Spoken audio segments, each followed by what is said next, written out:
back in I think 70s, right? No? In 70s, and he was also a research assistant, research associate from 1971 to 1980 here in this place, IIT-Kanpur, and then he moved to as a postdoctoral research associate in the Department of Mechanical Engineering Science, University of Florida. Then he went as a faculty member in University of Missouri-Rolla, USA from 1984 to 85. Of course, later on, I think you moved into Ohio State University as a faculty member, 1985 to 2015. He has served the Ohio State University in various faculty positions. Right? And not only that, he was in the Department of Civil and Environmental Engineering, but also he was adjunct faculty in Biomedical Engineering and Department of Comparative Studies in Humanities. So he is having a varied experience and also interest, which is very uncommon. Are you getting? That is the beauty of these things.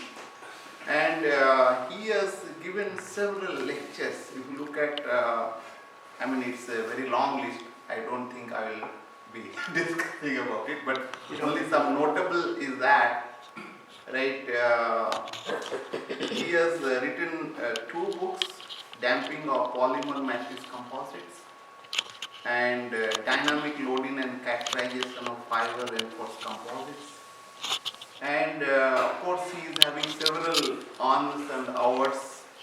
I mean, like, I think I will skip because too many are there, right? So, he has published several books. Besides this, he is having a lot of interest in humanities and arts, right, and Indian culture, and for which our Vivekan Samiti is always, work for that to promote the Indian culture and tradition. And he has written a book, Hindu Dharma, right? And thinking Dharma is a very, word which divides the people. Am I right? But actually, let me tell you, Dharma which unites the people, whereas the religion that divides the people. This is my own version. Okay, I will not get into that. But Dharma is a very important aspect of human life. And other publications like Vedic Upanishads के सोर एवं स्वरूप उन्होंने एक किताब लिखी और in 2007, and beside this he has given invited lecture, discourses, presentation in various, maybe something 100 plus lectures at colleges, universities, hospitals, churches, Hindu temples, and several places he has given. And if you look at his last, I think, one and a half month you were here in India, right? Or 2 months? Almost 10 weeks. 10 weeks, okay. Around 10 weeks he is moving around and giving the talks in various places on about Indian culture, tradition, healthcare, and various topics. That is basically he wants to give back to the society whatever experience he is having. So therefore, I will not really come on the way because we want to listen to him. And I had a very good, small chat with him. I was really thrilled talking with him. So I feel that you people will enjoy his talk. Now, I request Professor Shive Chaturvedi to take over.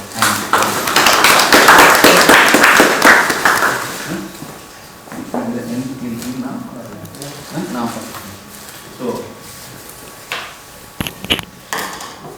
murdered by most heinous crime. It's very sad, very unfortunate, and you will see the source in the Indian society through some of these stories that I'm going to talk about. So, first of all, I express my deep gratitude to Professor Mishra for giving me the opportunity to share some of my stories, first-hand experiences. Right here at this institution, great institution, and then I also want to express my deep gratitude to Professor Pankaj after.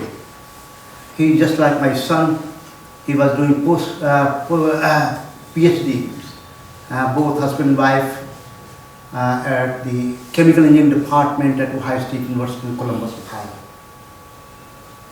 And lastly but not least, I want to express my deep gratitude to all of you. You could come out to listen to such crazy talks. So my humble namaste to everyone.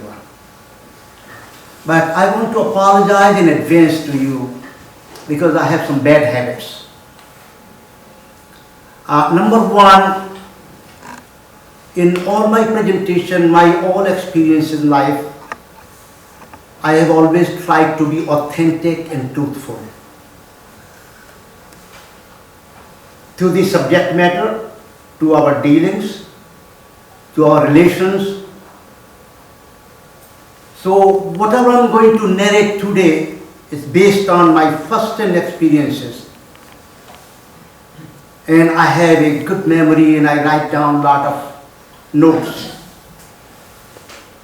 Secondly, my bad habits, I do not use sugar-coated language to please the audience or please anybody else. I will try to use the language which is proper for that particular idea and the concept rather than fool around with it.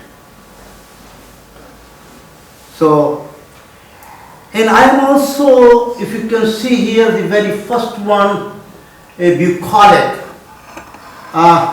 If you have not come across this term, bucolic means gamar dihati. A village boy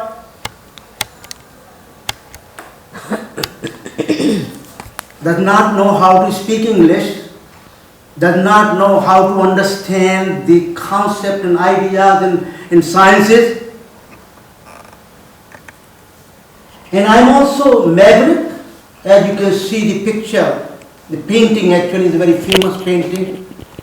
It has a lot of interpretation, very deep interpretation. I can go on and on for several hours to make the interpretation of this painting and I'm also anari. सब कुछ सीखा मैंने न सीखी होशियारी सच्चे दुनिया वालों कि मैं हूँ अनाड़ी. I used to sing in my lectures at American universities with the students, and I was named as a singing professor, and then I will translate that into English to them. So these are some of the, I call myself a caveman. That's how I used to introduce myself the very first day of my classes, whether undergraduate, graduate, or any other kind of classes. And the caveman under modern conceptual background goes something like this. Caveman is an illiterate man, savvy, does not know how to even dress up, how to eat, what to eat. And ultimately, this person is an idiot.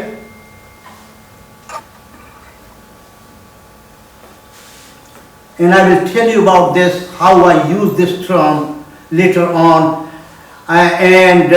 When the students, they look at me and say, oh, this person, what is he talking about? I said, that's what your definition, my definition is, a caveman is a man of wisdom. You want to learn from me? Read my lips. So I appreciate you are so much, so wonderful, beautiful audience, very distinguished audience. And I used to be, may I have a next slide, please?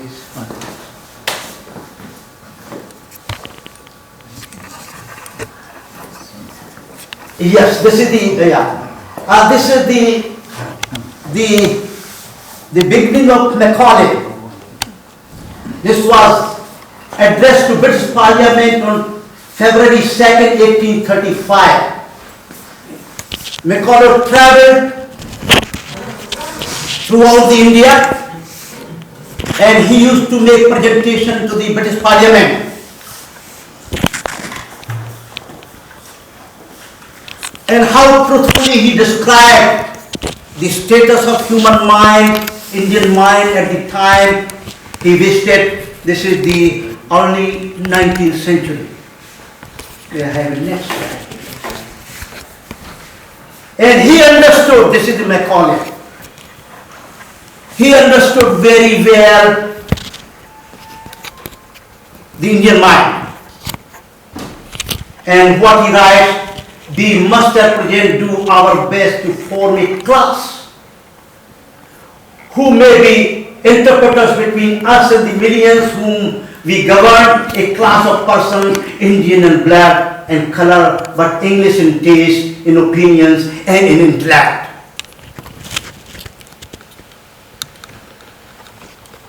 So really, if I had to say honestly, truthfully, what I experienced while going through at IIT-Kanpur, this will reflect and I will narrate these stories about it, real incidents. And I personally believe, based on my understanding of the Indian independence movement, we did not get the independence. It was simply a transfer of political power from White Sahib to Brown Sahib. Nothing changed here. Administrative system, educational system, what he was talking about, it was in place. In fact, you go back, a lot of research has been done to find out actually the kind of English education through English medium was introduced in this country was abundant in his own country in England. But he wanted to produce the Brown Sahib.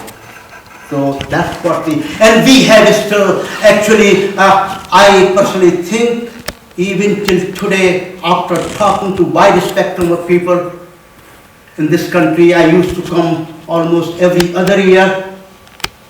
This institution I visited about 8 years. Yes, 2011, is that correct?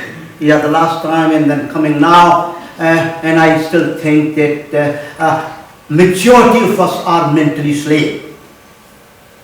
And unless we get out of this mental slavery, we will not able to see the true light, the light of wisdom, light of wonder, light of beauty, light of science and technology. And I'm going to share some of those through the real story that I have, I want to share with you this evening. And also, Professor Mishra, please, I do not keep track of my time. Never in class, the class student will tell me, okay, this time to go, shut me out. And then we will have a time for, question and answers. I will love to hear from you, and I appreciate very much. Now, so, this idea of 1835 turned out to be so powerful that it still reverberates in India and her people, and I don't know whether I should call myself an Indian or Bharati. This is the paradox I've been living for a long time after seeing the people of this country lost. Please, next slide. Here is the IIT-Kanpur. From girls' hostel to hall 4. Still we have a girls' hostel, we have hall 4. Used to be lecture hall 7 only, that's what the biggest lecture hall here. And what happened really, we did not have enough hostel room for the newcomers when I came to join the M.Tech program in Mechanical Engineering. So many of us have been put in girls' hostel, but there were no girls at the time. And it went on for several months, and the problem came up. Whenever people want to contact us, they call the number that I gave them, and others who were residing in this hostel gave their family members. They say, well, okay, this is girls' hostel. They will cut off. So they, yeah, because what my son has or brother has to do with the girls' hostel, why this number is not right, this is wrong anyway. But finally we got the hall 4, so I went into hall 4, block G. Anybody living in hall 4? G206. That was my number. G block 206, second floor 206. And a kind of a illiterate Dehati, and encountering some communist groups serving in the hall 4 mess by intellectual formative years and a love affair. And let me give you some real incidents. At the time, Dr. Muthanna was the director. At the time, this institution had elite faculty members, very elitist. Lot of big egos, lot of big ahankar, and people like me coming from a village background did not know how to speak English. They were humiliated many times right in front of the class. To give you example, I was taking a course, graduate level course in transport phenomena from Chemical Engineering faculty. Young professor, and after a month or so lecturing, he asked the class, please raise your hands who come from convent schools. So there were few students who raised their hands that they come from convent school. Rest of them do not come from convent school. And he made the statement, well, those who do not come from convent school, I don't know what they are doing, how they can do graduate work. They cannot understand what I am talking about. It means we are unfit, basically. Those who do not come from convent school, they are unfit. Because nobody is asking questions, it means I will presume that you are not learning much. It was this was only one of the several incidents happened. People like me sitting in the classrooms by a professor. So anyway, I felt so bad about it. I was hurt badly, it was a really humiliation. I felt probably more so than many others. So the following week I started putting some questions to him in the class about the course that he was teaching, transport phenomena. So after asking questions, third or fourth lecture, he called me up, he said, Chaturvedi, Mr. Chaturvedi. Who is Mr. Chaturvedi? Yes. Please come and see me in my office. I was scared. The Dehati, I was scared. I don't know what's going to happen. So I went to his office and I was standing right there. He was sitting there. He said, do you know why I have called you in my office? I said, I don't know, sir. I beg your pardon if I made some mistakes or some blunders or some offense. He said, the only one offense you did, never ask hard questions in the class.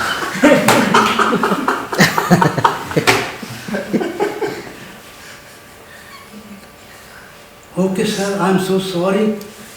I thought I was asking simple questions, but they turned out to be hard. I will not ask. I never ask any question in that class.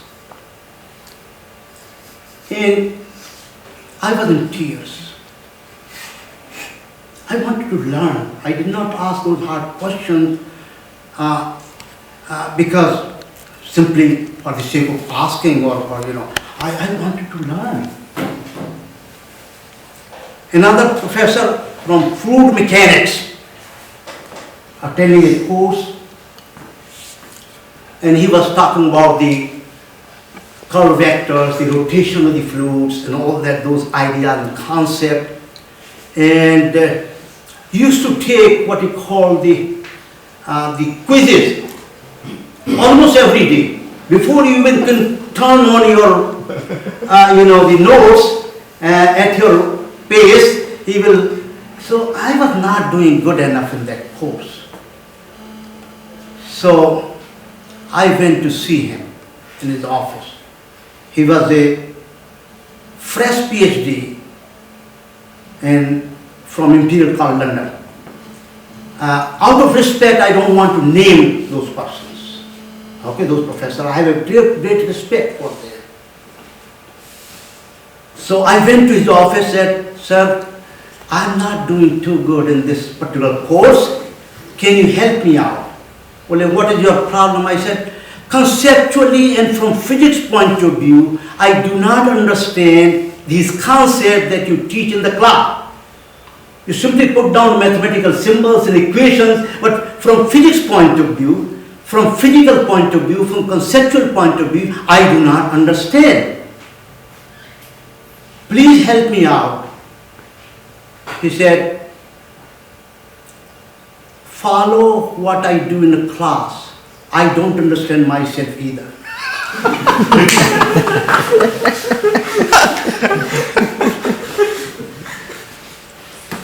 Anyway, I passed that course. Then what happened really, this was my formative year, formative period, young enough. And in Hall 4, there's a community of scholars from different departments, from students from philosophy, department of engineering, physics, chemistry, all kinds of disciplines, all kinds of, so that was a vibrant, atmosphere in Hall 4. And I used to interact with them, I used to discuss with them, Hall 4 Paratha, I don't know whether they are still there available. People from other halls will come and eat paratha sometime. I had a friend, Professor P.K. Mishra. His name was P.K. Prasanna Kumar Mishra. He's a friend of mine. He was doing Ph.D. in physics. He's at the Mayo Clinic in America. And his Sunday paratha time, he will come at 10 o'clock and he will not get out till the paratha time is over. That was the fun time. So what we encountered there, that there was a so-called communist group of students. There were probably a group of 10 students. And they used to create a lot of problems in the hall. They went on a strike, the workers went on a strike, they made them to go on a strike. And we had to really, at that time, there was a strike of several days, we had to cook, our students had to cook the food, students had to serve the food, students had to wash the dishes.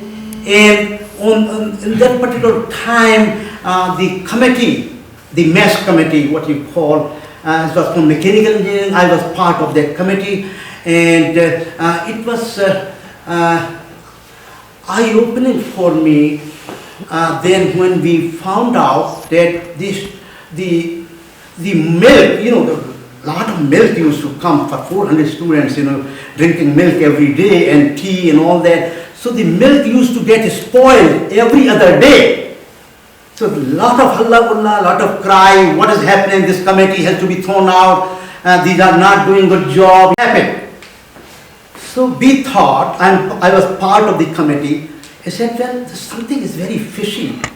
How can the milk get spoiled so every other day for no good reasons, we don't understand. So we asked one of the mess workers to hide when the milk is brought in and then start boiling in. So keep an eye on it and see what happens. And this worker, and some of us were hiding also. So this worker then, as soon as the milk was poured in for boiling and warming. Another worker, mess worker, came and what you call squeezed in a few lemons into the milk, and milk got spoiled. We caught that person red-handed. He was caught. Brought him. The warden of the hall was called in. We had a meeting, and then in front of everyone, he said, "I did not do by myself. I was forced to do by this group."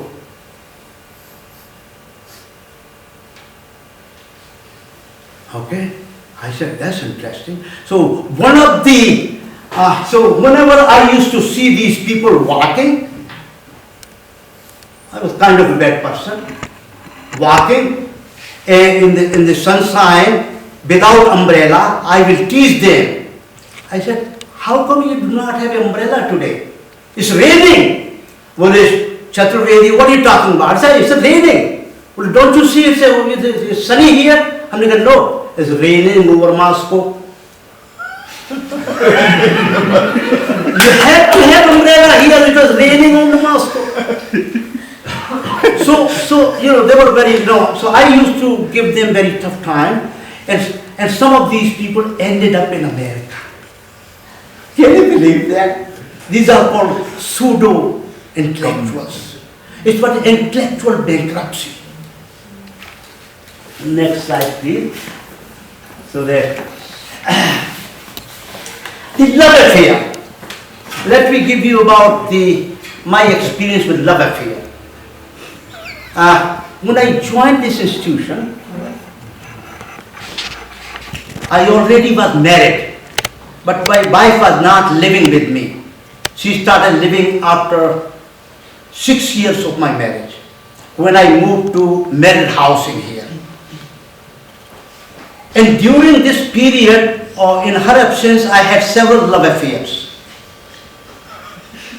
In these love affairs, you may be surprised to know, you may be shocked to know, or you may laugh at it. And these love affairs not with any person, but with the authors of books. Give you one example. There is a book I got, is called Differential Geometry, Foundation of Differential Geometry by J.J. Stoker. It was not part of my curriculum. I used to read all kinds of books, including books related to the biographies of the great scientists, great thinkers. That was my passion. So I started reading this book, and I got emotionally, intellectually, cognitively involved so much with what I found in that book. It was amazing. It was so amazing, as if I am writing this book. And you won't believe, from page 1 to the last page, I read everything. I could not sleep the whole night. I did not go to attend classes the next day. I kept reading at one place till I finished the whole book. And after that, emotionally, I was in tears. And I had to go to hospital, health center. I became sick. It was so emotionally engaging, so immensely wonderful. So since then, I have selected a lot of authors and a lot of writers, a lot of thinkers who are so dear to me that I have a kind of a love affair with them. Now, with this note, I moved to University of Florida in Gainesville. I got a postdoctoral position and joined Department of Engineering Sciences. I had really great experience at the University of Florida. And experience was by some of these, my colleagues there. Everyone is an internationally recognized authority at the time. And I will relate some incidents, personal stories. For example, Professor Knox Millsap, he was a chairperson, quite a lovely person. And he was retired from MIT. He was the Ph.D. from Caltech in applied mathematics. He was the giant in fluid dynamics. And he once called me in the corridor, Chaturvedi, Chaturvedi, come over here. I kept running to him. He said, oh, what happened? Well, have you heard of Darjeeling? I said, I've heard of Darjeeling, I've never been to Darjeeling. Come on, sit down with me. So I sat down with him and he said, I will tell you something very, very important. I drink Darjeeling tea all the time. I bring Darjeeling tea in the department for everyone to try. He will not drink any other tea, he will not drink coffee, only Darjeeling tea. And he used to get from England. He was an Englishman. I said, how come you don't drink anything else but Darjeeling tea? He said, my father was British railway engineer. Under his supervision, the railways were laid down in that part of your country. And he used to come, Knox, I will take you one day to Darjeeling and I will show you. I have never seen a place more beautiful than Darjeeling. He died prematurely before I could visit Darjeeling. And I made my vow that I will, throughout my life, in his memory, I will drink only Darjeeling tea. Look at the commitment of this person. I was just simply postdoc, immature in the research. He was the giant, and he will come to in my office, and he will every other week or once a month, and he will sit at least 1 hour with me in my office and share his experiences of the science and technology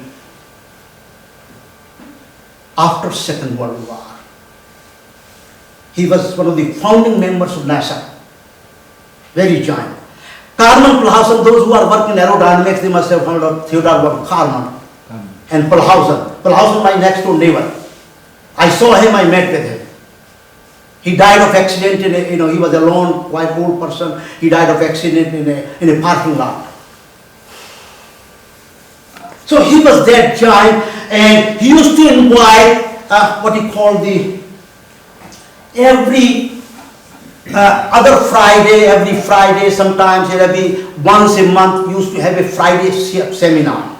He used to have a lot of cookies, the coffee and tea. He will bring his own tea and coffee and the cookies. So many students will come to grab the cookies and get out. So I told him, I said, well, Knox, Professor Millsap, you should not do that. You should hold on your cookies till the end of the talk, end of the seminar. Otherwise, 100 people are there just to grab the cookies, and at the time of seminar, there are only 25 sitting in. They grab the cookies and run. They said, okay, I will do that next time. And then I had a opportunity to hear very, very outstanding individuals about whose theory I used to learn in our courses. I had a personal meeting with them. It's a wonderful, wonderful time. For example, Charles Taylor, he was visiting professor when this institution was established. He was visiting professor Charles Taylor from University of Illinois, Theoretical Applied Mechanics Department. He used to treat me like his son. He will introduce to the audience that he's like my son. He comes from IIT-Kanpur, and I have been there. He was here, he taught the course in mechanical engineering. I think he was there for 2 or 3 years before he went back. Professor Leonard Biswingoff, he was the pioneer and founder of what he called the aeroelasticity. He was at Stanford. Took retirement and he came there and teach there. A good friend of mine, and then Hans van Ohen, he after Second World War or even before Second World War, he migrated to Germany and to Europe, and he was the co-inventor of jet engine. Yes. Hans van Ohen. Then Professor Larry Melbourne, very much wonderful individual. And I learned continuum mechanics from him, more than I could learn here. Okay, very giant in continuum mechanics, and we were working together on advanced composite structures. That was my field here, advanced composite and structures. And Robert Sarkowski and Larry Melbourne and many others. So I worked with this group. And what happened here? Why I switched from fluid mechanics, heat transfer to solid mechanics and advanced composite. And another incident happened. When I was finishing up my M.Tech, my professor, who is still alive, I finished, and there was a Maxenter interferometer. It still might be hanging in that west wing where the physics lab or the heat transfer lab is. And I was working, I worked on that. Before that, I worked on the stability of fluid flows, starting with Navier-Stokes equations. I worked for 1 year with one professor, development of flow based on NS equations in the pipe. I could not solve the problem. There was instability. I could never got the stable solution. Talked to all the faculty involved in the fluid dynamics. Nobody could help me out. I had to leave that topic. Switched over to the experimental work. And then when I enrolled in PhD program, without really directly telling me, the graduate coordinator faculty told me that we had to find another advisor. You cannot continue with the same advisor because that advisor is going to US. Going back to USA. I was shocked. He could have told me that she'll find out somebody else. He did not tell me. Anyway, so what do? I had done all the courses in fluid dynamics heat transfer. Boundary layer theory, turbulence, this and that, all kinds of courses. Now what do? So, and I have selected a topic too, and topic was simply, if you go back and look carefully, there is a flow of fluid from faucet.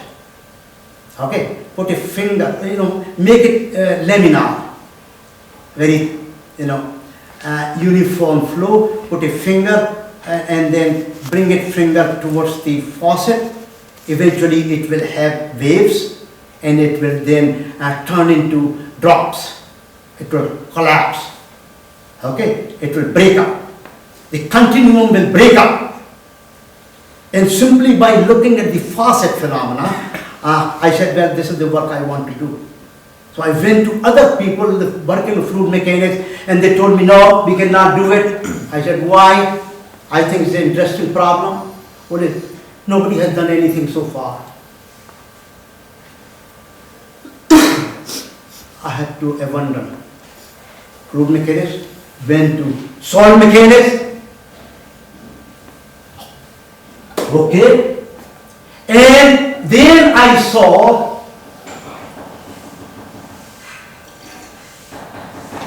after reaching to US University, Florida, I saw Edwin Bejan. He is professor at Duke now. Very distinguished individual. He was the first one to solve that problem. And I wrote letter to him. I have actually corresponded. I said, well, this is the topic I selected 3 years ago. Nobody was willing to help me out as a supervisor, and I exactly know this is a column bucolic, fluid column bucolic phenomena in fluid column. He was very pleased, and I said, well, all the medals, all the reward goes to you. I'm out. I cannot do it. Then moved to soil mechanics, composite materials, and I selected a person who came from USA. Nobody wanted to join with him. He was very arrogant. He was kind of unstable. So I thought, let me try out. So I joined with him, every other students, in my circle. He said, are you crazy? Because under him I found one student, MSc student, committed suicide in Hall 4. Under him, one student who was doing Ph.D. was forced by him to drink a bottle of gum, and he was sent to emergency. I was the other person. Oh my goodness, I was scared to death, and I had no choice but to leave him. I had to find another supervisor. I cannot work. I cannot work. So I worked with another person. And what happened during this time, can I have next slide, please?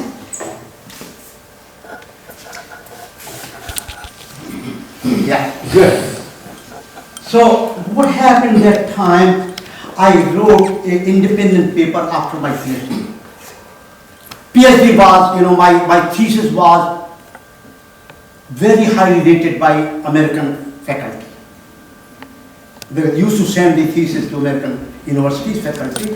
So my supervisor was very happy that, okay, I was the first PhD to this new supervisor. And it turned out to be great for him and for me too. I wrote an independent paper, single author paper, to extend further the concept called the a rational theory of photoelastic interaction in composite materials, and dedicated to Clifford C. Truesdale. Anyone work in the fluid mechanics or continuum mechanics must know the name of Truesdale. I dedicated the paper to him. And in this paper I developed the foundational theory and criticized the existing theories for isotropic materials. And the professor who did all the work in isotropic material, he was a very renowned professor in plasticity and the photoelastic mechanics from University of Illinois. And I showed there that this concept of secondary principal stresses work because of collapse of certain axes within the symmetry considerations of the material. Otherwise, this concept is totally arbitrary. We do not need it. It's not required. And I developed a most general theory and sent it to International Journal of Engineering Sciences. After 3 months, I got a review. No review, but big circle when under the dedication. Why did you dedicate to C. Truesdale? I wrote back to the editor of the journal. I said, I have not received the comments and suggestions of the reviewers. I never got a reply. Okay, wonderful. So I sent to another Mechanical Sciences. Then I met Truesdale in University of Florida. If you do not know the Truesdale, then you are missing something. He was a king at Johns Hopkins. He had an office bigger than this room. He was called the king of Johns Hopkins University. Nothing in engineering sciences can move without his permission. He was giant. Professors used to tremble in front of him when he used to present the work. And why did I dedicate to him? Because I found his work in continuum mechanics, continuum thermodynamics, non-linear thermodynamics. His work, his language was most authentic, most precise, most wonderful. I did not know him. I simply dedicated to him because I liked his work. So I met University of Florida. Knox Millsap invited him for a talk. And I met personally with him and I told him about this incident. I said, this is what happened, what should I have done? He said, never dedicate to me. I said, why? I have great respect and reverence for your work. Well, no. If it goes to the other party which they do hate me, your paper will never get published. First time I learned in America, in academy, this is what goes on. And my dear friend, this is the lesson you have to learn. You never know who is going to review your paper. And who is going to steal your ideas and republish it in another journal. So I learned that lesson. And then I met in the international conference to the chief editor of that first journal I sent the publication to. And I, one-to-one, I said, Professor Engg, this is what happened with me in your journal. He said, what? Well, yes. Well, send it to me. I will take care of it. And it's already published. Then he told me a lot of things. He said, well, it's unfortunate, it's sad. I'm the chief editor, but there are several associate editors. It did not come to my attention that how come you reject the paper without the proper reviews and send me the comments of the reviewers. So, my dear friend, in that field actually, I finished all the fundamental work. And photoelastic interaction composite, I feel all the basic theories. I concluded the whole chapter. I concluded the whole field. And one of my reviewers actually for my faculty position, he wrote the recommendation letter to my position that he is the best in the world in this field. Now, when to University of Missouri-Rolla, for example, there I was a little bit ignorant, I was a little bit innocent, and encountered with the young Romans. I'll give you the idea. When I went to University of Florida, I had to encounter undergraduate students, the first year students. I used to teach course mechanical material, statics, dynamics in the Department of Mechanics, and there were young girls sitting there. I did not know really much about how I am going to present myself and how they are going to take it. And one day I found out that there were one girl and one boy. They were in competition with each other. And no matter how difficult problem I posed for the exam, they all get 100%. Two of them, one girl, one boy. And one day I found in her homework a imprint of lips right in the middle of the homework that I was supposed to grade. Beautiful red imprints. Actually, she kissed the papers. So I said, well, that's interesting. I did not understand what it means. So I circled it outside. It looks interesting, very impressive, but I do not know what it means. So I then asked my next door colleague, I said, can you tell me what is going on here? He said, Shiv, you come from different culture, different tradition. There are many cases like that. The girls will take undue advantage of you. So do not develop a loving affairs with the young girls. Be careful about it. Lesson I learned. Then I called her up in my office. I said, you are a great student, good student, you are working hard, everything, but can you tell me what it means? She said, well, when I was working on it, a friend of mine came and kissed this or that, She made up, the story And I said, okay, please in future, do not do anything like this. And I learned the lesson. As soon as students comes in my office, they normally have a tendency to close the door. I said, no, please keep my door open. So that was really my part of my ignorance, innocence. One day I went to the chief secretary at the office to get some stationery, and she was, when she is not working or she is in lunchtime, she will start reading the fictions, novels. So I wanted something, so I said, Betsy, I need this. She could not listen to me, so I did. She suddenly woke up because she was so involved. I said, I'm so sorry to disturb you. Probably you were at the climax. I said to her, probably you were at the climax. I came down, she gave me all the stationery I needed. I came down, and after an hour, every faculty was laughing at me. They were smiling at me and laughing at me, and they were having really fun time. So I asked, what is going on here? Why people are so, in a jubilant mood, making fun and all that. So my colleague told me that, Shiv, do you know, what did you say to Betsy upstairs? Or Becky, I think her name was Becky. I said, this is what I said. Do you know what it means? I said, yes, I know what it means. In the literary world, when you are at the situation reaches the peak, I call that the climatic experience.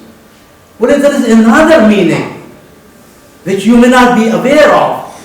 I said, I'm not aware of another meaning. Well, it has sexual connotation. I said, oh, I'm so naive, I cannot understand. So I went up there and apologized to her. She laughed, she said, I understand, you could not figure it out what was going on. You had a different meaning. So this is called the context. See, she should not have taken that meaning, because she was reading the novel, so she should have taken the meaning I intend to. And this is called the idea of the context. And I will come back to you this context dependence. Okay, so in Kandal philosophy, Western versus Indian. Okay, another very important event I want to share with you. Please stop me whenever you want to. Professor Eric Kazan from Harvard Medical School, he was invited to give a series of lectures at University of Missouri-Rolla. First lecture was concept of life, emergence of life. He gave a lecture. Probably the hall was packed up by people because it was a university distinguished series. Probably there were more than 800 people sitting in there. So at the end of lecture, I was the first one to raise my hand. I said, sir, you have used in your presentation several times, human life is nothing but bunch of molecules, chemical molecules. You have said several times. Suppose I say something like this: life appears through chemical molecules. What is your opinion? I said so. What is your opinion? He said, yes, I'm aware of that idea, but this idea comes from East. I'm talking about science. So I raised my hand again. I said, do you mean, sir, if some idea comes from East, it is not a science? It has to come through West only? Oh my goodness. He was red-faced. He really could not answer the question. So then after the talk, I went to him, said, it was a good presentation. Tomorrow, are you going to talk about the quantum physics? Are you going to introduce the David Bohm's understanding of the quantum physics? He said, no, that's too difficult. I'm not going to talk about it. Okay. That was the last point. Please go ahead.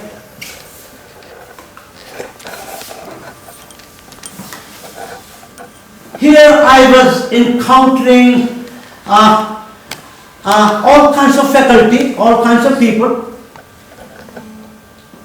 And I was also very much involved in Department of Biomedical Engineering as well as Department of Humanities. I was all over the places. Okay, you can call me crazy. मैं पागल, मेरा मनुआ पागल, पागल मेरे गीत रे. You can say to me, I will love to hear from you that you are a crazy person, and I appreciate very much with folded hands. I bow down to every one of you. Still you are listening to me. That is really wonderful to me. Otherwise, you could have left, 10 minutes ago. So I went to, this craziness. I deal with all subjects on the foundational level, from A to Z. Anthropology to zebra. Whether you are talking about biomedical sciences or you are talking fundamental principles, biological sciences, medical sciences, yoga tradition, Vedas, Upanishad, name it. The Judeo-Christian tradition all the way to Greeks. Plato, Aristotle, all the way to Greeks. Nothing is excluded from my interest in research and contemplation. For the information theory, actually, I have given several topics to him, but he was kind enough to listen to my crazy talks, so he picked up this particular topic, and one of the topics is called the foundation of the American Republic. I have done a lot of work, and my students have done a lot of work on subjects like all men are created equal. The idea comes from which is the basis of the Constitution of America, American founding principle, and comparing and contrasting with our founding principle. Okay, so including PTDS, it means post-traumatic disorder syndrome in people who fighting in the Iraq War. My students have done research on that topic, including what we call the fuzzy set theory. Have you heard of the fuzzy set theory?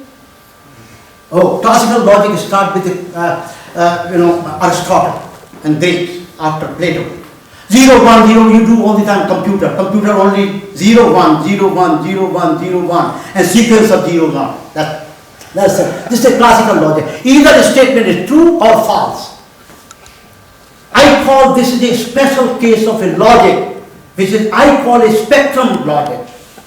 But the American audience in 1964, first paper published by Iranian electrical engineer in Berkeley, very renowned, name was given as a fuzzy logic. Fuzzy logic is spectrum logic, where you have a 0, 1, but 1 plus 1 equal to 2, 1 plus 1 can be more than 2, 1 plus 1 can be less than 2, and 1 plus 1 can be meaningless, undetermined. This logic is the classical, traditional, Vedic logic. Jains have done the same logic. The Buddhist tradition have done the same logic. Vedic tradition founded on that logic. Now that logic, fuzzy logic, is used in many of the modern machines. Okay? And I will give you the example. If you are medical, I gave the example in medical school. When you go to the doctor, you say, you have a pain or you don't have a pain. That system is gone. How much pain you have? From 1 to 10, please tell me how much pain. This 1 to 10 concept, the spectrum concept, comes from the fuzzy logic, which is the foundation of the quantum logic in our context-dependent logic in Vedas, the Rig Veda. And I will give you example here at Ohio State University. Not only this, 2 examples I will give you. I was dealing with all kinds of problems. One of them I will give you about the International Vedanta Conference, University of Miami in Ohio, Oxford, Ohio, where there was panel discussion, 3 American professors, 1 Swamiji. Okay, respectful. So I met the Swamiji very personally. He was the head of the eastern region of Ramakrishna Mission. So I bowed down to him as soon as I saw him coming down from the top floor, and he said, I was expecting a blessing from him. He said, hello, hi. said, okay, fine with me. If I say hello, hi, you can say hello, hi, but when I'm doing charan spas, bowing down to you, I was expecting, because you are wearing the robe, which robe designates the tradition of the thousands of years of the Vedic rishis. I am bowed down to that robe because you are wearing it. It means you are holder of that tradition. But I was disappointed anyway. So there was a panel discussion, and he said many times, all religions are same, all religions are same, all religions are same. Okay, Dr. Pappu Rao was the head of the philosophy department there. He used to arrange the International Veda Conference. And then this panel took a lot of time. There was no time left for question and answer. So I was the first one to raise my hand. And I got up. Dr. Pappu Rao, I had to ask the question. Give me at least time for one question. But before I ask my question, I want to introduce myself. My name is Shive Chaturvedi, and this was the panel discussion where about 200 distinguished, philosophers, scientists, everyone is sitting there, and I said, well, you can consider me an idiot, but I teach at Ohio State University. See, I made a statement which is really pinching. These two things, this is a paradox. It's highly paradoxical. How can you call yourself idiot if you are teaching at Ohio State University? And I said, what I do not understand, what do you mean by all religions are same, all religions are same, all religions are same? They were looking at each other. Swamiji was so angry. His face got red. He came on the dais. He could not answer my question. As a result, what happened? Another professor of philosophy got up. He said, I want to ask question too, and I am also an idiot. Oh my goodness, what happened? So Dr. Pappu Rao got up. He said, please, no, please, please do not ask. You can privately talk about it, talk questions to them and all that, but please, no more questions. And finally the meeting was dispersed and go for, break. This is what happened another. And the next morning I met again the Swamiji. He was coming down. I again bowed down to him with respect. This time he did not even say hello, hi. He totally ignored me. It was a sad state of affairs for me. I did not offend him. I simply wanted to. I did not say you are wrong or you are right. I simply, I do not understand what you mean by it. Please explain to me.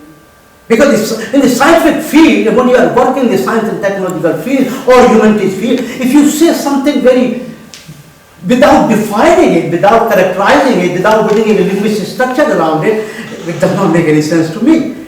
Another example, like craziness. I called, actually, one of my talks is going to be probably in IIT or in Delhi University, is the greatest tragedy happened to the Vedic wisdom as soon as we translated the dharma you were talking about to religion. It's a fundamentally wrong. A tragedy. And I'm working on it. And if you give me a opportunity, I will be able to present something whenever you have time, today, tomorrow, or till I die. So then I called the Department of Physics. Here you will find out, encounter with national, okay. The Ohio State University, I called Department of Physics. I said, who is working in quantum physics? Tell me. Foundation of quantum physics. So one professor named another one. Finally talked to Robert Mills. I said, okay, I'm going to talk to Robert Mills. So I called Robert Mills, professor of physics. I said, sir, I am this and so from Department of Civil Engineering. I'm a newer faculty here at Ohio State University, but I'm interested in quantum paradoxes. Are you working on those? He answered the question, how come a civil engineer has to do with the quantum physics paradoxes? He simply said that. And I said, well, sir, I'm not only working in quantum paradoxes, but I'm also working in the paradoxes found in Rig Veda. He said, what? Well, yes. I'm sending a chapter number 14 or 15, a draft to you to review for me. He sent me the chapter. I still have the copy of the rough draft. Okay. I got through the mail, the departmental mail, interdepartmental mail next day. I started reading it. I could not sleep the whole night. Beautifully he had done. The measurement paradox. The entanglement of the observer with the observed. This quantum paradox could not be resolved without bringing in a concept called independent observer, which is Atman, Purusha. And he developed the whole chapter based on this idea. And in the middle of the chapter, he said, this wisdom already found in Hindu wisdom, and he quoted from Patanjali Udas. I called him next morning. I said, I agree with you more than 100% time, more than 100%, because without bringing in this concept of independent observer, Sakshi, you cannot resolve this entanglement. He said, that's wonderful, but you are in minority. I said, what do you mean by it? Well, a mainstream physics community will not let me publish this book because I am developing this, and it is found in Hindu wisdom. He was honest enough. Lot of people, lot of thinkers and physicists, they have borrowed the idea from Vedic tradition and then re-articulated their English language, which is of course lousy language in terms of the deeper aspect of reality, and will not acknowledge. But he was honest enough to acknowledge. So I really lauded him a lot, and I said, well, I think it will be published. Don't worry about it. Keep on working on, keep on talking to different publishers. Finally, it was published in 1994, Space, Time and Quanta. Space and Time and Quanta, the Robert Mills. So I went out there to grab the book and opened up that chapter. It is there.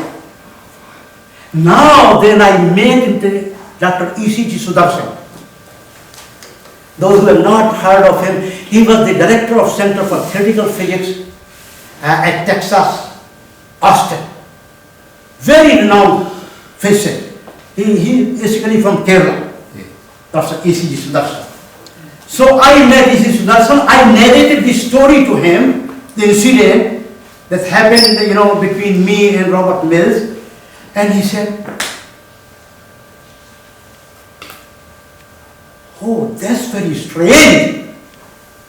It should not have happened. I said, you are the people of physics, professionally, but why it is happening? He said, do you know Robert Mills? No, I do not know personally Robert Mills. Well, Robert Mills is not an ordinary physicist. There is a theorem, idea called the Young Mills theory of renormalization in the quantum mechanics.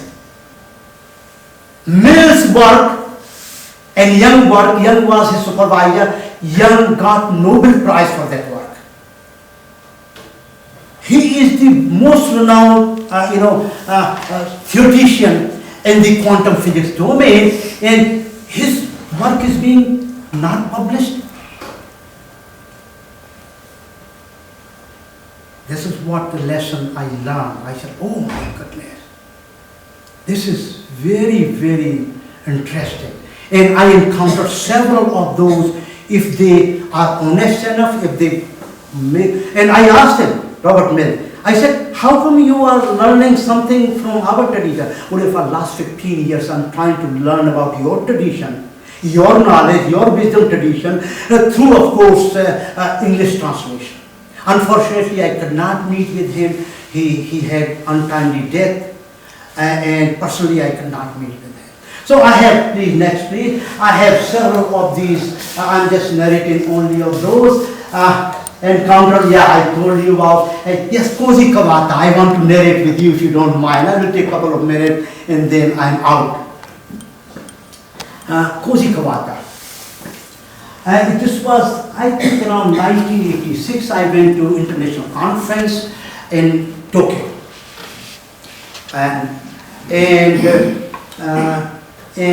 one morning on breakfast table, I was sitting, across me, an elderly person was sitting. After conversation, he asked me, where do you come from? I said, I come from US. Well, yeah, I see your bag. You're coming from US. Ordinary, where are you from?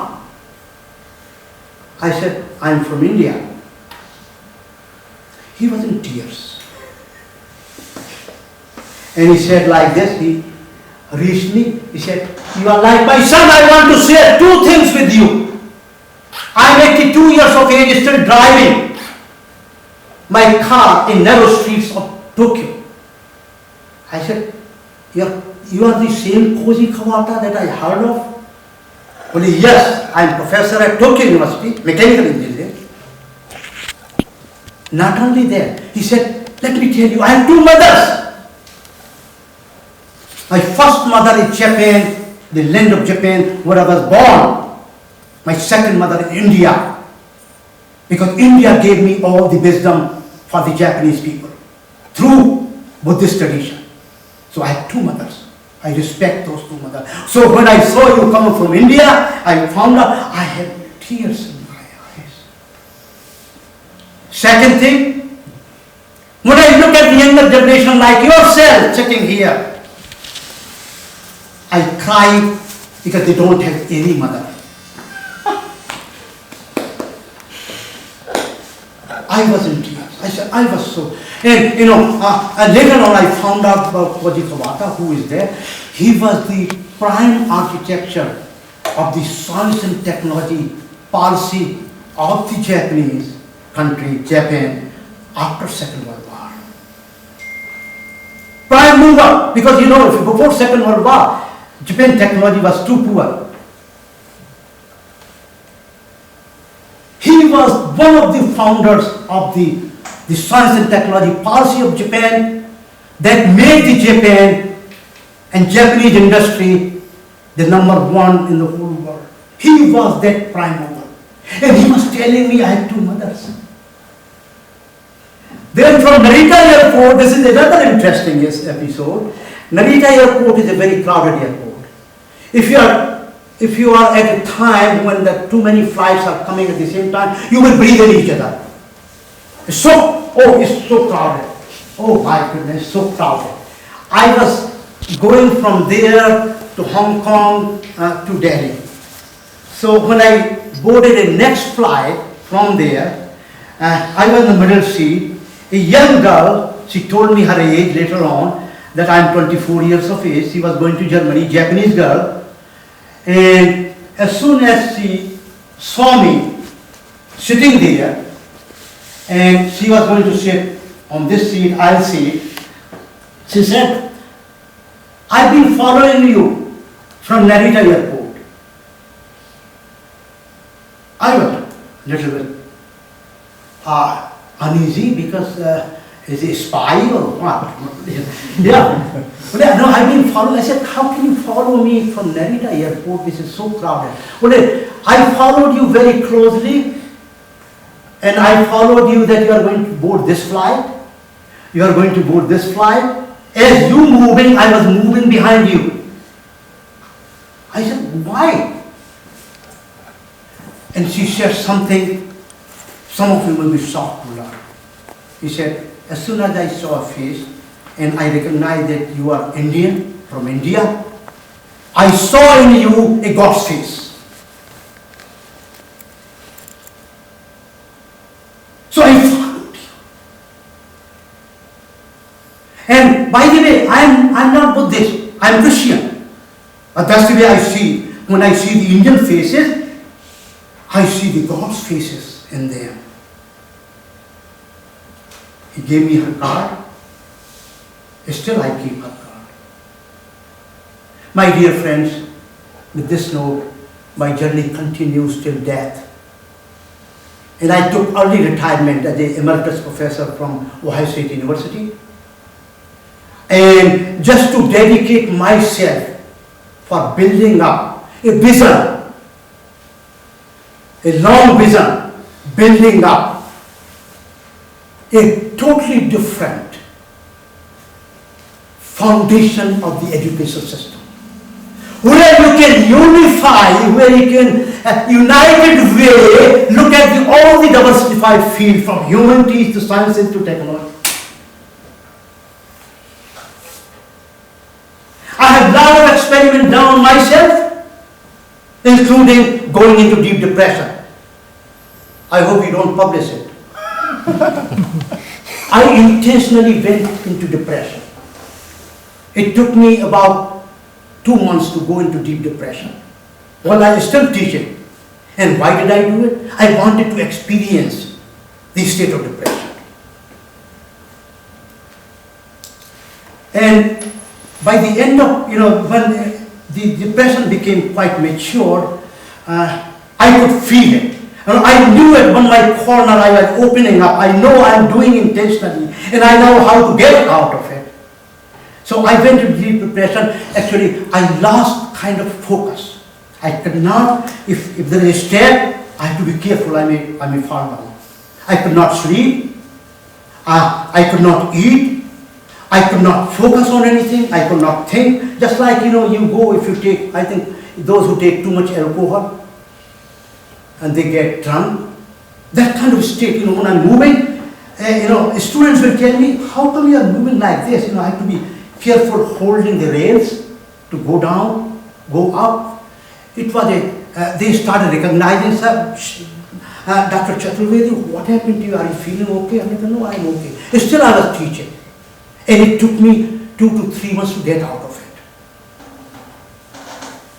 Bizarre. I will not suggest you to do that. I intentionally introduced depression. And how did I introduce depression? Only by thought process. And what thought process I use? What stories I use? Read Dostoevsky, the Russian, the writer, thinker. Read his novels. I did not read his novels. I read simply what he called clips, the philosophical understanding of his mind and the state of the society, the political society, the social society, the peasant society of USSR. So, my dear friends, my dear colleagues, again I bow down to you for my all craziness. I've taken too much of your time. What I want to convey is wake up and rise. You are born in a land. You are born of your parents. You have jewels of wisdom sitting within you. Rise up.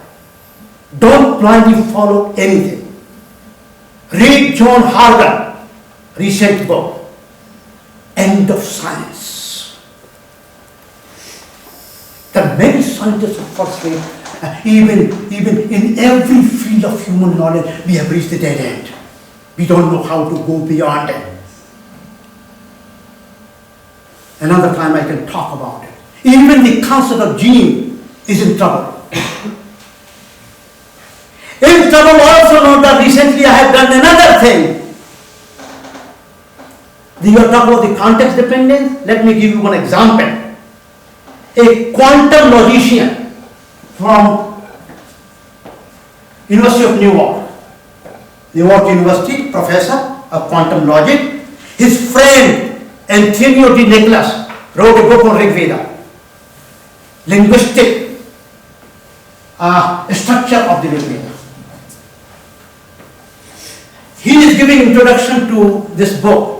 Patrick Heelan, he wrote in his foreword that if you believe in Alfred North Whitehead, you know heard of Alfred North Whitehead? He was a professor of philosophy at Harvard. He was the last disciple, considered to be the last disciple of Plato. From Platonic tradition, he is considered to be the last disciple. Principia Mathematica, with the Bertrand Russell, he wrote that. Highly mathematical, highly logical. It did not go further than that because it did not work out, the geometric foundation of the knowledge. It did not work out. Anyway, that's a different story. So he wrote, Patrick Heaton, if you believe in Alfred North Whitehead, what he said about the Western philosophical tradition. He said, after Plato, all the Western philosophy is nothing more than a footnote. And he said, if you believe in that, if you accept that, then I have some other statement to make, that the entire Western philosophy, including the Plato, is nothing more than extended footnote to the Vedas.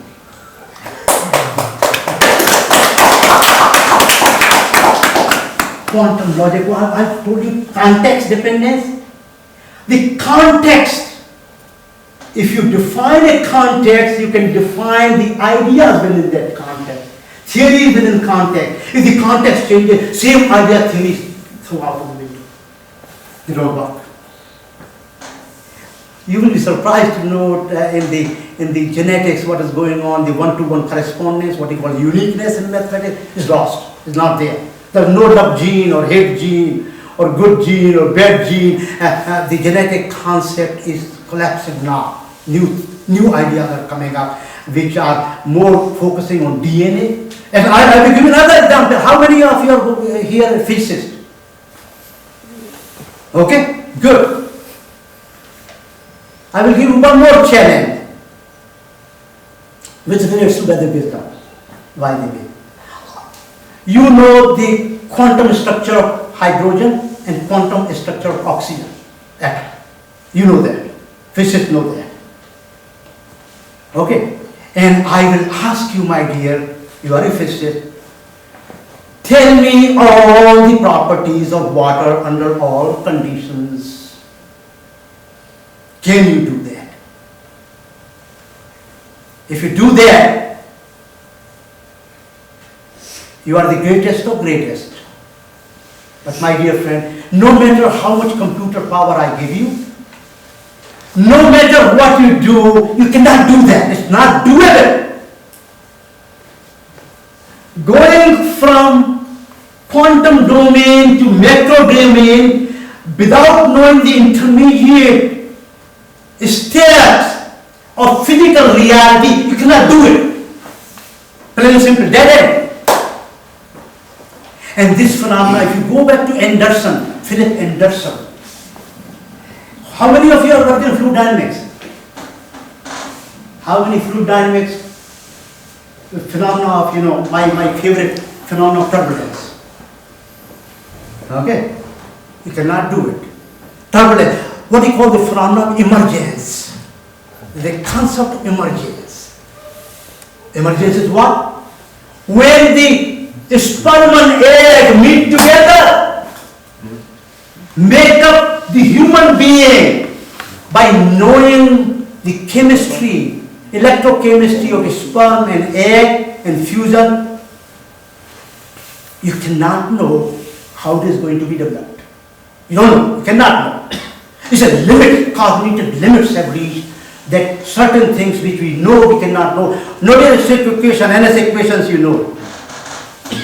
NS equations, I had a big discussion actually, this was my favorite paradoxes. NS equations for continuum mechanics, you cannot predict there will be turbulence. You cannot predict there will be turbulence. You have to observe the turbulence when you do the manipulation. So I give you, this is called the phenomenon of emergence. I'm not going to dwell on it, but I give you some flavor. My dear friend, my folded hand, I simply request you, wake up and rise. Open up your panorama of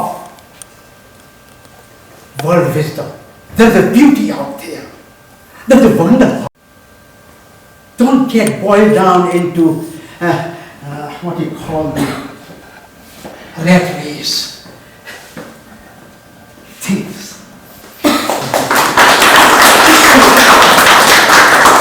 We'll take some few questions now, and it's a wonderful really talk, and some questions you would like to ask, that will be. Is there any questions from your side? No questions? Yes, Yeah. please. So you may have read a lot of Hindu scriptures. Which are your favorite books, or which are the books from which you personally benefited a lot, or you learned a lot? Which scripture you are talking about? Hindu. All Hindu scriptures. yeah. The Vedas. That's a really very good question, but difficult question. Okay. What I will suggest you is this: pick up Bhagavad Gita. Okay. The problem is this: before you can understand the very first Dharma Kshetre Kurukshetre, okay, the very term Dharma Kshetre Kurukshetre is the most wonderful, and this Kshetra concept developed in 13th chapter. The problem is, do you understand yourself? Not really. No. So my yoga tradition is, that's what I'm called yoga tradition. The yoga tradition is sit down. This is my suggestion and advice to you. Okay? Sit down at least once a week quietly. Turn off every kind of gadget that you have. Okay? Think about yourself by yourself. For last 7 days, what thought process that you have been going through? Can you recapitulate? And within that thought process, recognize, okay, what is my mental makeup? Scrutinize, swadhyaya. Scrutinize yourself by yourself for yourself. And if you, that's the one thing, one step you do. Next step, with this understanding, Dharma Kshetra concept. Focus on Kshetra. As soon as you start focusing on Kshetra, you will see Kshetra is a field concept. Okay? Electromagnetic field, audio field, video field, the fluid field, all kinds of fields concept, and all the way to elementary particles. I don't know what you're talking about, particles. They are all what we call the fields. So then as soon as you encounter Kshetra, look at the concept of Kshetra, wherever it appears in your experience, in your knowledge. Okay, then you will come to realize one day, oh my goodness, that's what the Dharma Kshetra is they are talking about. So experiment with Bhagavad Gita for yourself by yourself. Do the experiments. Meditate on each of the word, each of the idea, and you may have the wisdom. No, he is asking what are the things you have studied and how you have studied. That is your question. Yeah. Suppose which books you like and which books you have started. Your best take. Okay. So, I'm so sorry. I will give you. My training has been non-traditional. I started with the science and technological discipline that I've been trained to. Okay, that's why I started. I started my own understanding, own thought process. I started examining myself.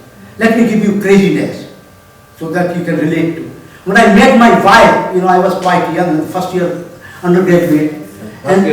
First year undergraduate. Okay, and she's from Kanpur city. Okay, she was brought up in a city environment, and I was brought up in a village environment. Somehow we got together the first day, what you call the honeymoon night. Okay, first day I met with her. I said, "आप शहर की, do you understand Hindi? आप शहर की है, मैं गांव का हूँ. Probably you have been forced to marry with me by your family, friends, whosoever. You might have another one in your mind from city life. Tell me, if that is the case, I will not touch your body. I will not touch your body. When I grow big, I have my job. This is called the paradox. A married bachelor. I will remain married bachelor. And I will make sure that you can get married with the person that you were in love with. I will make sure. I will help you out. Don't you think so? I'm crazy. He said, this is very, very, this is what I'm disclosing you in front of. It's an open book, you know, so I'm not, you know, shy of telling you that, yes, experience the idea. Okay, so books, read the foundational book of the subject matter. Don't read superficial. Apply afterwards, read the foundational books of the subject. What subject are you working on? What is your subject matter field here? Sir, in this college? Yeah. Yeah, I'm in the electrical engineering. Electrical engineering. Go back to Maxwell. How did he come up with the idea of field? Go back. You will love it. Yeah, the big line. So always look at the foundational level. Pick up any book. Bhagavad Gita, Bhagavatam, Mahabharata, Vedas, don't do that yet. It's too esoteric. It's a too compressed file. Too many paradoxes in each of these hymns actually. It's too. So start from there. I started from science and technology and started on the concept and idea. Now, how you integrate? See, you started from science and technology, but you went to the Hindu scriptures. Yeah. What is the way? That is the scripture. Yeah. That is fine. Science and technology. The way is, first we started with this, look at the English translation of some of the writers and thinkers, including Vivekananda. Okay, read them. Don't get trapped there. You have to keep moving. Okay, that's what I did. I went from here to all the English translations, proper translation, English translation, authentic translation. I have my personal library, I have more than 30 volumes of Bhagavad Gita, from ancient time interpretation to the modern interpretation. Look at it. See, but you don't have to do that. So go from slowly to English translation, whatever you feel like you can do it, and then go to the original scriptures in Sanskrit if you could.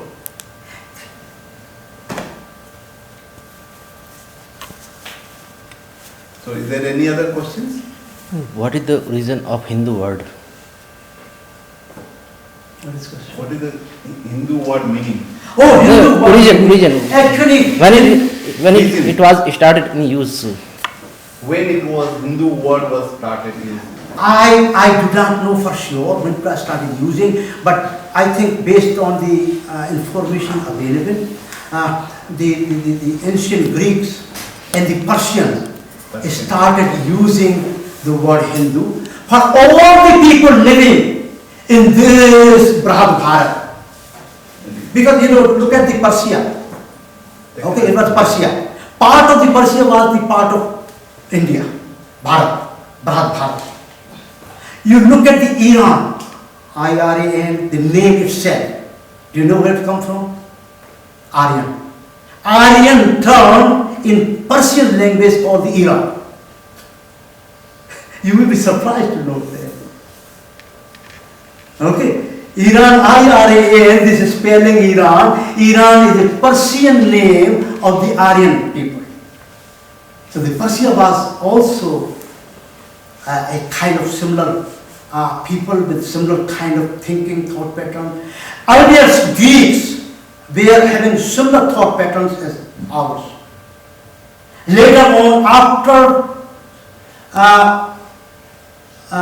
this Plato and after Aristotle, slowly and slowly the Greek tradition, thought process almost started disappearing.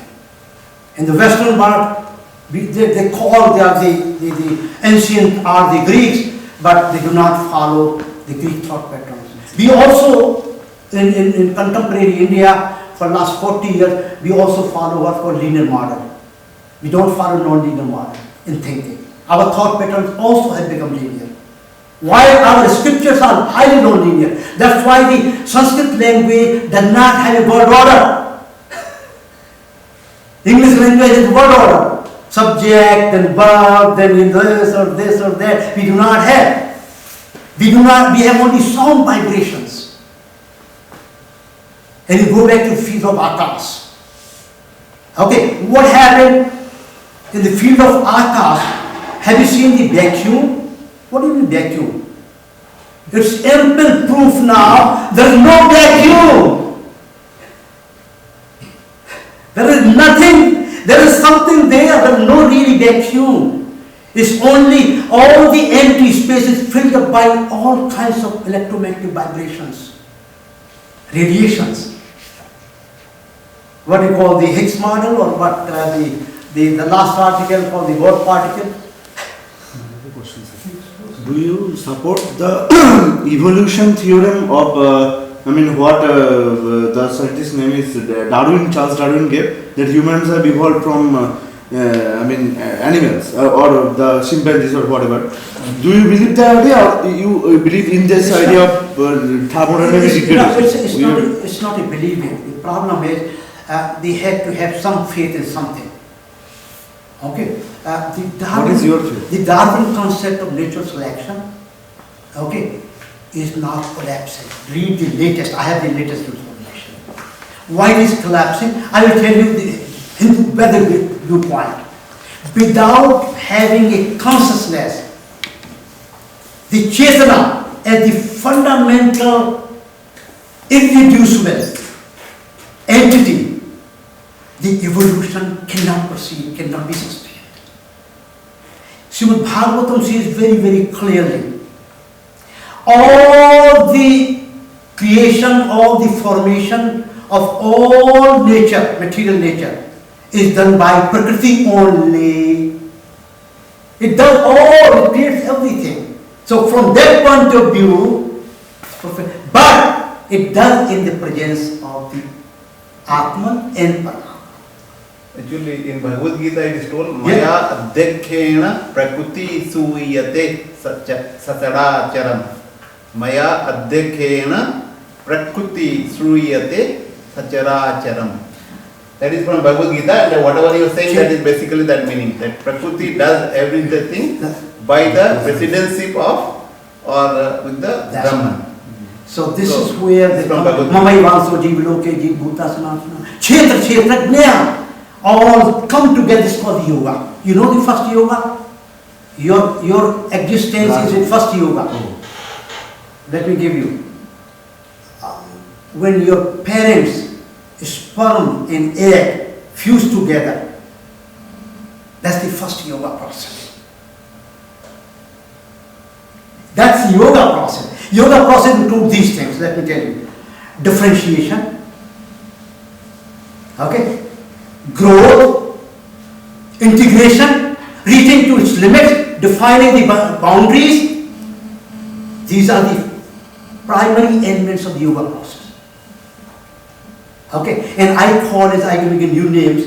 I'm developing a new vocabulary for the yoga tradition. It's called the Adibhautik yoga. Yoga, everything. We are sitting here, we are communicating each other, we are listening. The yoga process means after listening, after communicating, something new has come up, emerged. If that has happened, that's the yoga process. If it does not happen, then it is not yoga. It is called the prayoga. You did some prayoga, it did not work out. If happens the other way around, in negative way, it's called the kuyoga. 1 plus 1, that's why it's called the yoga. So if I see from everywhere, the very language is the yoga process.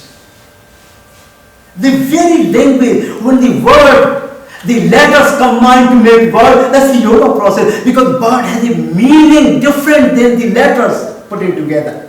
This is the phenomenon of emergence. This is the Vedic logic. This is the quantum logic. The very language is the yoga, linguistic. field. Can you believe? This is what it's about. So maybe we'll now close this talk by keeping his ideas that we need to relook the Vedic tradition and the scriptural knowledge and practice that thing so that we'll be a part of it, and then we can also rejuvenate ourselves and our nation and the world at large. Let us give him a big hand.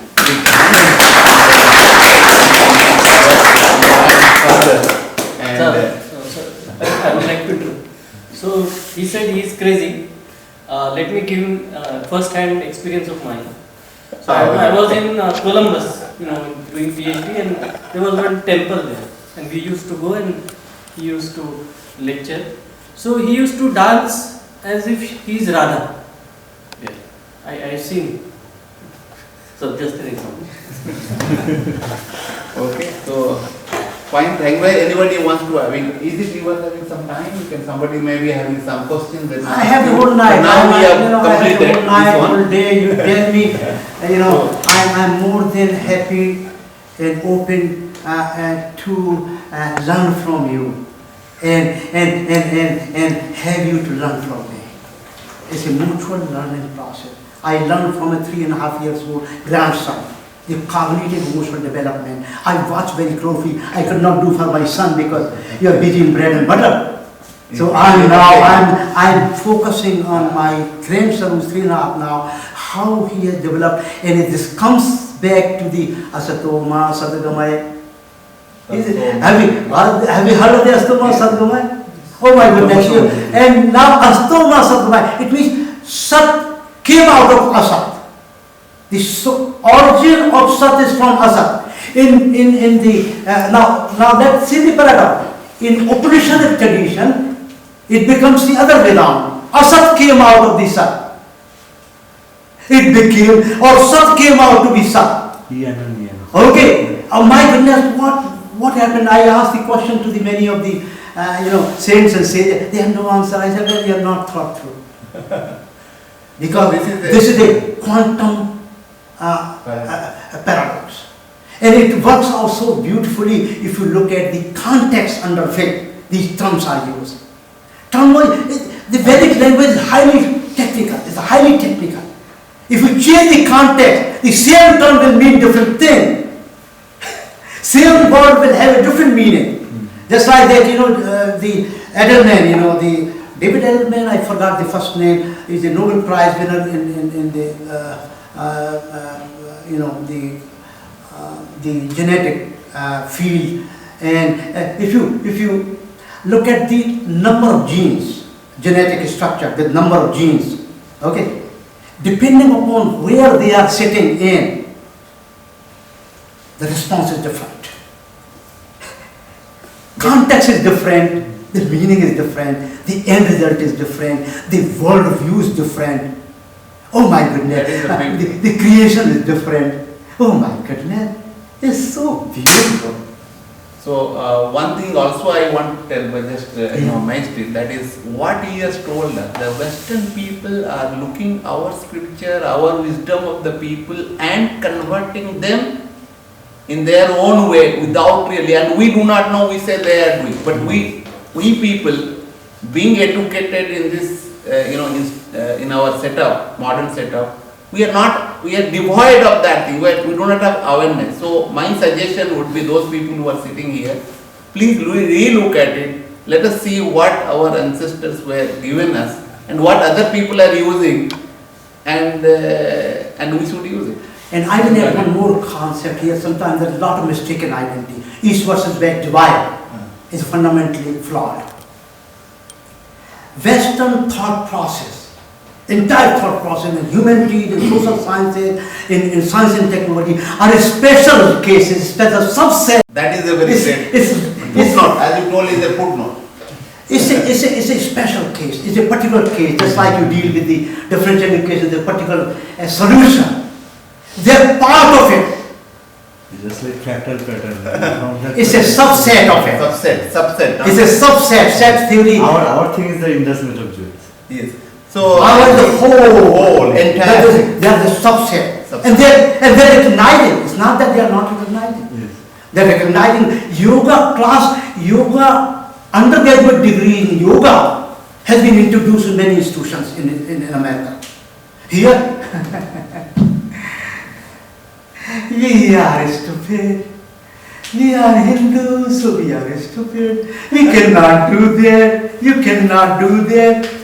This is the, and you have to come up. You are the future of the whole humanity. Yes. I may live, 1 minute or 1 month or 2 months or 2 years, 10 years. No. You are the future of the humanity. You have to rise. And without any prejudices, without any hatred, without any ego, ahankar, look at all the ideas and see which ends up where, which has limits where, limit. Have you heard of the differential calculus? Concept of limits, right? You know, the concept of limits goes back to the fundamental constant. Some of them are 10 to the power minus 34. What is the 10 to the power minus 34? Right. My kids, Plants are water. what are you talking about? Limit, not zero. Yes, yes, yes. So ds tends to 0. The calculus can only be defined if you put ds, limit tends to 0. That's what the origin source of limits. The very cognitive thinking is the source of limits. I don't know whether you have heard of what is the foundation of set theory? Oh my goodness, go away, you will see what I'm talking about. The very language, Bach, the very vast concept is the foundation of all differentiation. My goodness, I can give you hundreds of examples. I can keep on talking to you several days to give you this excitement. I think next time what we'll do, we'll have a series of lectures, then maybe let us give him a big hand.